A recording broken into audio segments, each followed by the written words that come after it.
Notre Dame is the favorite. Over under 50.5. And Sam Hartman was that dude. We said it in the preseason breakdown episode. I don't know how everybody seemingly forgot this. Like, people are surprised that they've handled their business against lower competition. But we sat here and told you, Sam Hartman's going to have better pockets. He's going to have cleaner pockets. And when he did have clean pockets at Wake Forest, he was a top 5 quarterback in virtually every metric.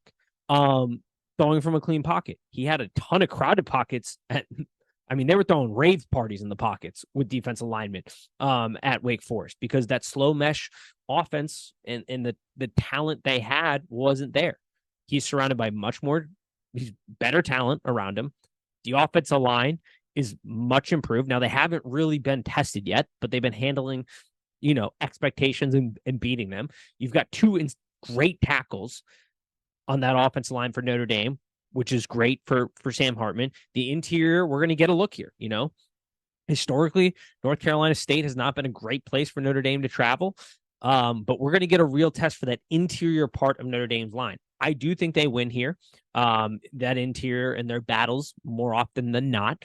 Sam Hartman's also seen this North Carolina State defense 3 times in his career. Now, sure, it hasn't been the best, but once again, a lot of that was due to the pressure that North Carolina State was able to generate against Wake Forest. Like I said, they were throwing rave parties. That was a crowded pocket. They were getting after him.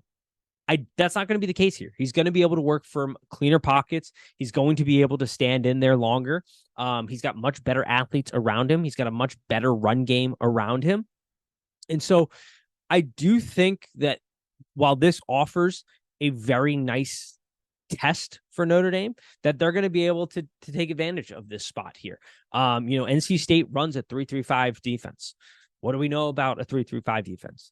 It requires a lot of understanding and knowing your guys and the play back and forth.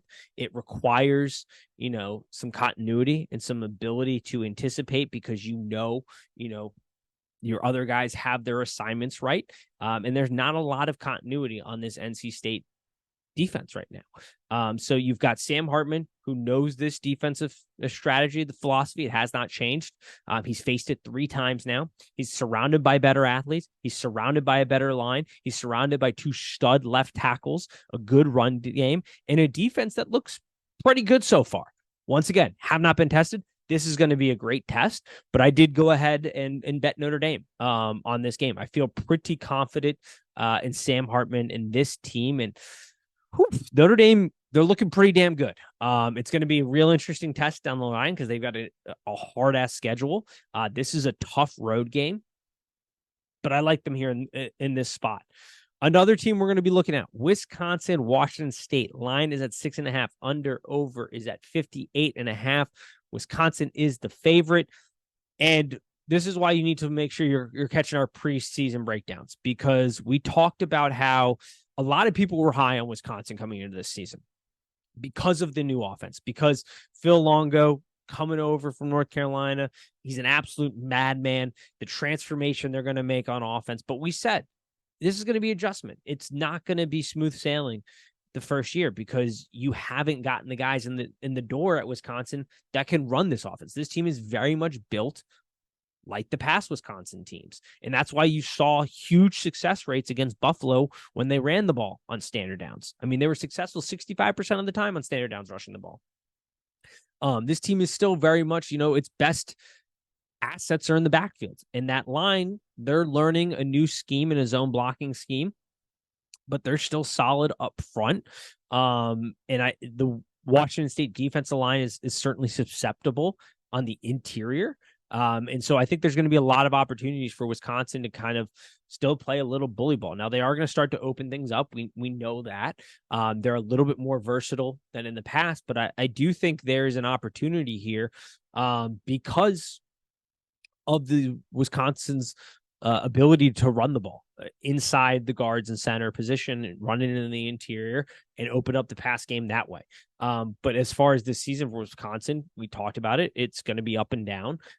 They haven't gotten the guys there. I don't think there's any reason to not be optimistic about this season, but not be as optimistic as some people who are picking them to like win the Big Ten and be in the Big Ten championship and really make a push for it. You know, they're still a couple years before they can make that push. Now, NIL allows you to flip a roster so quickly now, but they're a little bit away on this. But I do like them in this spot because I know Pac-12 football. I know what Washington State is.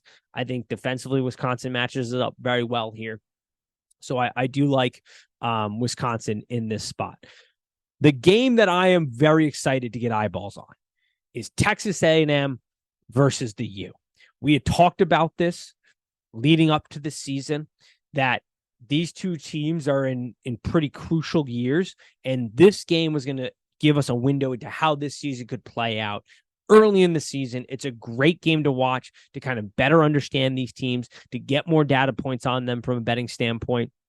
I'm incredibly excited for this game to kind of see what these two teams are going to offer. Let's start on the Texas A&M side of the ball, because I do have a little bit more concerns on that side of the ball. We saw in that New Mexico game, New Mexico got after their asses. They were able to bring some pressure against Texas A&M. That offensive line for Texas A&M did not look particularly good in that New Mexico State game. New Mexico State got after them. And it's going to be important in this game because for the offensive line to hold up, because Miami University, the U, their weakness defensively, the spot you're going to want to try to take advantage of them is in the secondary, in trying to pick apart that team. And there will be some deep shot opportunities available for them there. But is the offensive line going to hold up? I don't know. Is this offensive line ready to hold up over the course of an SEC season? I don't know. It's a big question mark. We're going to learn that in this game. We're also going to learn about what Miami is going to be offensively. I am optimistic about this Miami offense.